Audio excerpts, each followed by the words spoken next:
welcome to our District 1 candidates. We're missing one.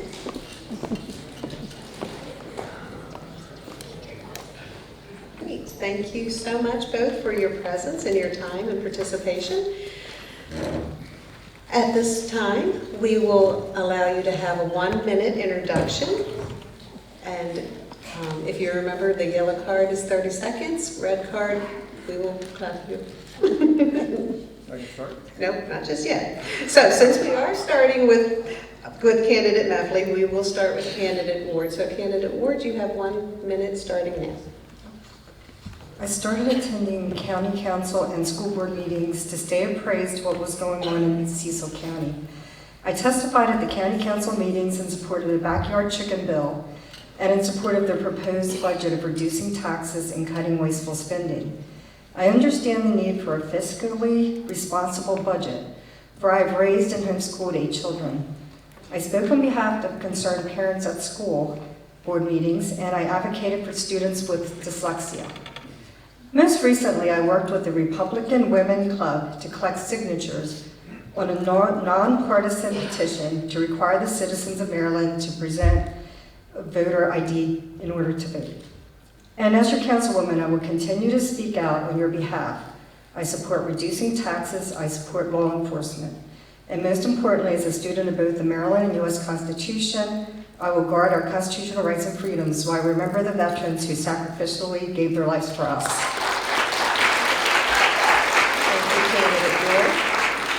Candidate Meffley, you have 1 minute. Thank you. First of all, I'd like to thank the Cecil County Chamber for this forum, for organizing it. And I would also like to thank everybody for being here. It means a lot. My name is Bob Meffley, and I'm seeking a re-election as your councilman in District 1. During my 8 years as council, I voted for the Northeast Library, 4 turf fields, secured in public entrances in schools, 2 new schools with 2 more on the way. That's pretty impressive. Negotiated a land purchase between Chesapeake City Fire Company and the CCPS for the new elementary school in Chesapeake City. Preserved 30,000 acres of agricultural land and protected our environment with green infrastructure plan. Voted for Calvert Park in Brentwood. Voted for infrastructure on Route 40 corridor. Introduced 7 charter amendments that were approved by you, the voters. Secured $1 million in community grants. Lobbied for pay raises for Cecil County Sheriff's Office, first responders, and dispatchers. And always remember, my voice is your voice. A council person must listen, and constituents voice their opinion. Thank you, candidate Meffley. We will start with question 1. Each candidate will also receive a written copy of the question. What can the county council do to ensure that local businesses can operate in an environment that facilitates productivity and success? Do you have any specific recommendations regarding how the local business climate can be improved? And candidate Meffley, you have 2 minutes. Well, I think the first thing with this question is the tax rate. We've lowered the tax rate. I think that will help local businesses to bring them in to this environment. And the facilities and production success of the infrastructure we've done in the county, the roads, what we're doing, how we market, economic development, I can't say enough for. They do a great job with the county. And it says, do you have any specific recommendations regarding how local business can improve? I think it's marketing. We need to advertise again, get marketing out there. We need to bring people in the county and show them what's what. We have a great video of Cecil County, and I hope you all have seen it, and it tells about what the resources we have here. And as you know, we're right between Philadelphia and Baltimore. We also need to reach out to Philly and the Baltimore markets with our economic development and show them, if you don't have something there for this gentleman, we do. We can bring them down to Cecil County. I think holding hands outside of Cecil County is the answer. I think if we stay in our little nest that we have now, we're never going to expand. And we want to see Cecil County grow, but I want it smart growth in the right way. That's all I have. Thank you.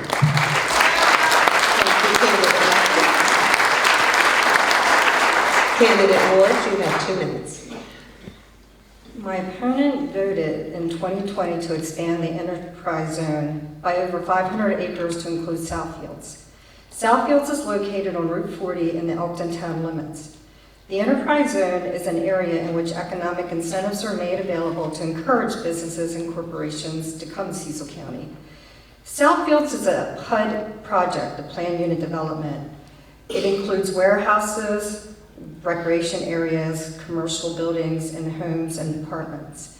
My opponent voted for this legislation, and this allowed for extra tax breaks for the developer who was already committed to building in Southfields. This developer's tax breaks could have been used to provide the needed money for our public schools, libraries, or Cecil County College. We need to balance the tax breaks to incoming businesses with citizens' needs and concerns. On the other hand, expanding the enterprise zone is not always bad. For example, the council approved the expansion of the enterprise zone to the Northrop Grumman Hypersonic Center of Excellence. So they would build a facility here.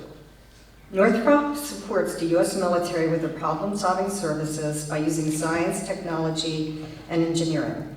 They provide high-wage jobs for technically skilled workers, engineers, and professionals. So what's the problem with Southfields and warehouses?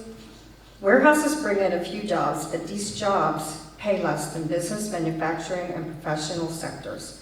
Warehouses reduce the amount of land available for higher wage jobs.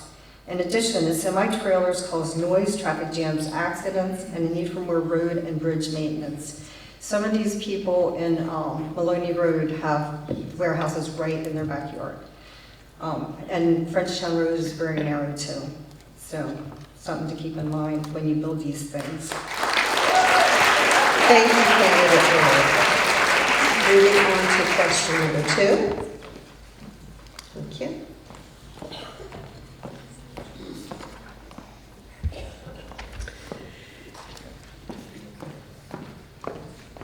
Council members, as individuals, have no authority or right to speak on behalf of the council unless authorized by a majority of the council. Given this understanding, as an individual council member, how will you work with the other 4 to ensure positive results for the citizens of Cecil County? Candidate Ward? Given this understanding, how will you work with the other 4?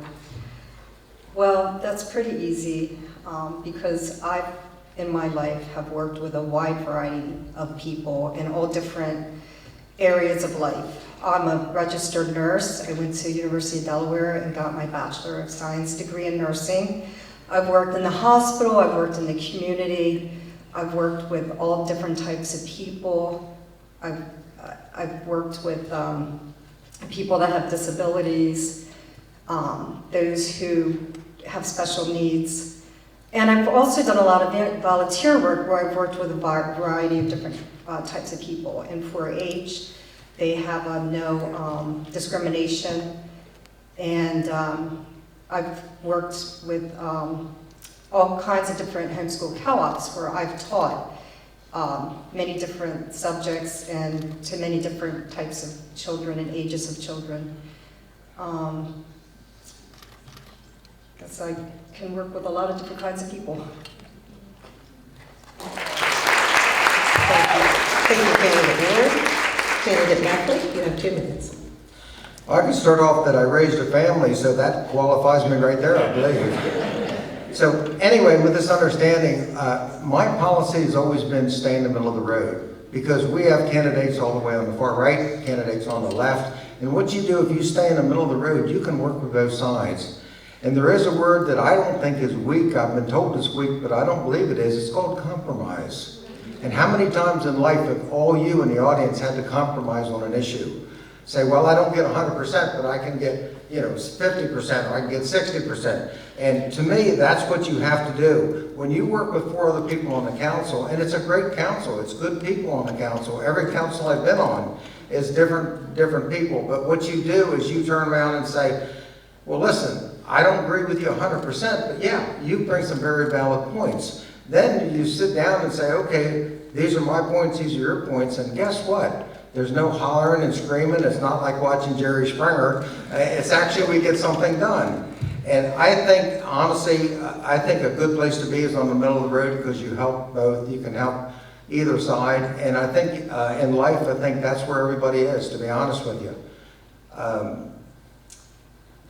I can't say enough about the council. You know, it's my second council I've been in, and every time when you talk to somebody with a real issue, give them a day or two and they'll sit down with you and you always get something for compromise and it works. Thank you very much. Thank you, Candidate Meffley. On to question number 3. I thought we were done. No, not by a long shot.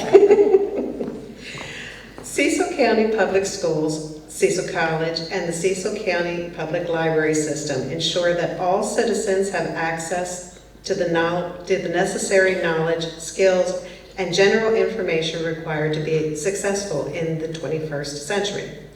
Given that the county executive creates the budget and that the council has limited authority to change proposed allocations within the budget, how will you advocate for what you believe is necessary for these 3 entities in the best interest of the citizens? Candidate Meffley.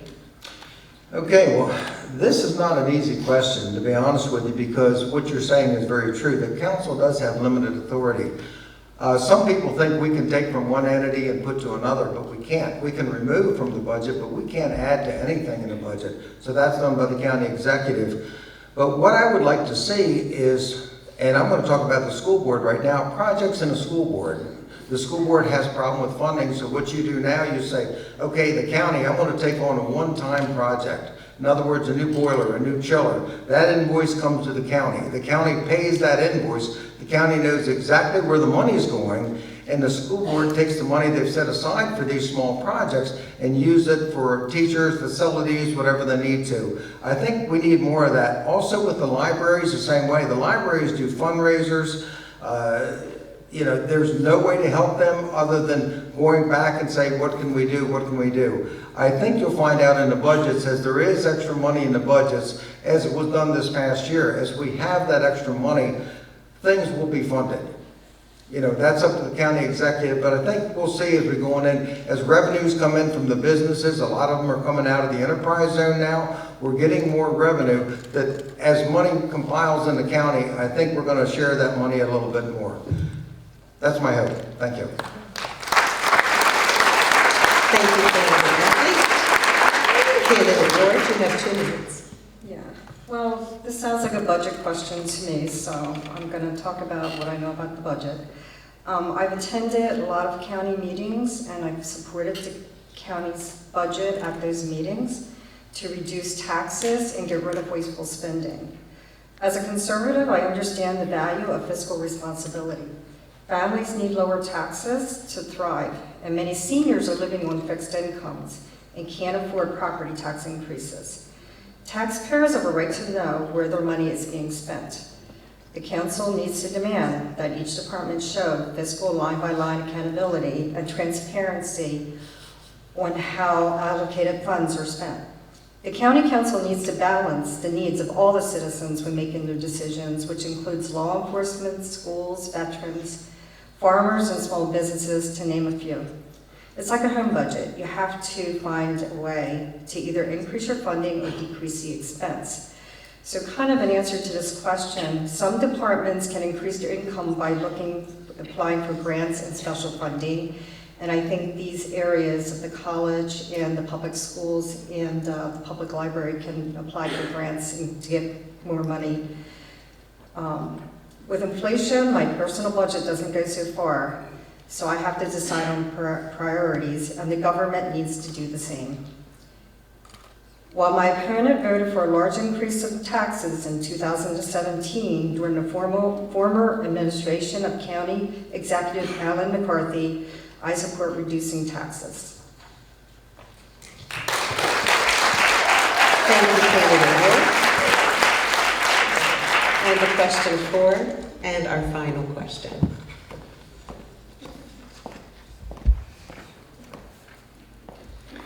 Firefighting and prevention in Cecil County rely on municipal volunteer fire companies.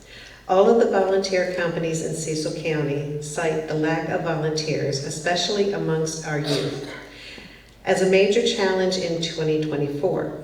How can the county assist? Candidate Ward? Okay. Well, I remember one time we had a fire in our home, in our chimney, and we were so relieved that they quickly came and kept it contained in the chimney and put it out. So we definitely need to do something to keep, to support them and help things work out. So one thing I've noticed is that we've had a lot of wonderful things happen with our schools to help prepare students for life. So like Cecil College has many practical skills certificate programs, such as audio technology, cybersecurity, and supply chain management. And I think they do have a firefighting certificate too. So we can somehow help them get paid for somehow, so they can take it at Cecil College. Many people are excited about the new offering at Cecil College called Marine Service Technology Program. And Cecil School of Technology has certificates for skills such as construction trades, cosmetology, automotive, heavy equipment repair. Maybe they can look into having a firefighter course there too. Thank you, Candidate Ward. Candidate Meffley, you have 2 minutes. Well, right now in our budget, as you can see, if you looked at it, we're building a new paramedic station at the School of Technology. My plan for that, and I think this is the long-range plan of everybody, is why not make that a school for firefighters? In other words, make that a course at the School of Technology. That way they come there, you have the station, you build onto it. That is a training course for the firefighters right now. If they want to train right now, they have to go to Edgewood. So how are you going to get one of our students to say, in a day when it's a half-hour day, it's a half-class day, they got to go to Edgewood and come back and come to Cecil County? It's not going to happen. We really need to help them with this, and I really would like to push this. I know there's people on the council also who would like to push it. I think that's a great opportunity for Cecil County. It's a great opportunity for the firefighters we have now, because they have to go through retraining, just like a school teacher has to go. They got to be accredited, more credits, the same thing with the firefighters. We have a chance to really do something in Cecil County that nobody else has, and this is our moment right now. As they build this, we have the funds to build it. We build it with the exception, instead of saying in 10 years we can do something, we have the money, let's go ahead and build this now. Let's introduce that to our students, and eventually, if we get the population, let's make the School of Technology a comprehensive school. That's my dream.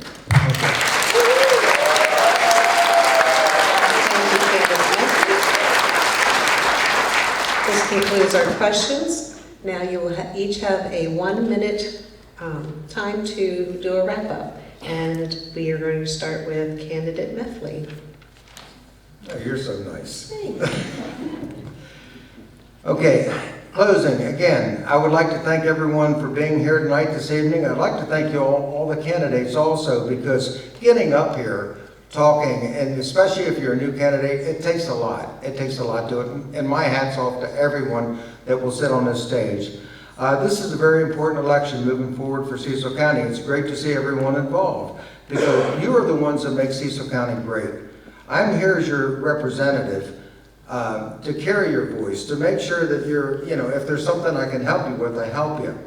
Also, whether it's helping the Paris Foundation receive a grant to continue doing their work, or making sure we get the benefits of the county. Also, I support the Cecil County Public Schools, the college, and will continue to help find ways to help education, support education. And guess what? If we all work together as Cecil Countyans, we can accomplish great things. Remember, we're all more alike together.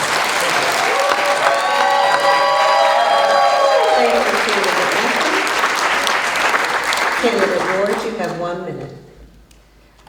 I've taught school for my children from kindergarten through 12th grade, every subject. So I've had a lot of education in my life. I've been learning I continue to learn and I keep learning all the time. So I'm gonna wake you up a little bit because I have a couple like fun facts that I know about a couple of our presidents. One was George Washington. He was strong enough that he could hold a nut in between his fingers and crack it without anything else, just his hands. And one president never voted for himself. It was Zachary Taylor. He did not vote when he won his presidency. He did not vote until he was 62 years old after he was done being president. So I'm running to give you a choice this year. My opponent voted to raise taxes. He had no opposition 4 years ago. I've been elected 2 years ago for the Republican Central Committee, and since winning that election, I've worked hard for you.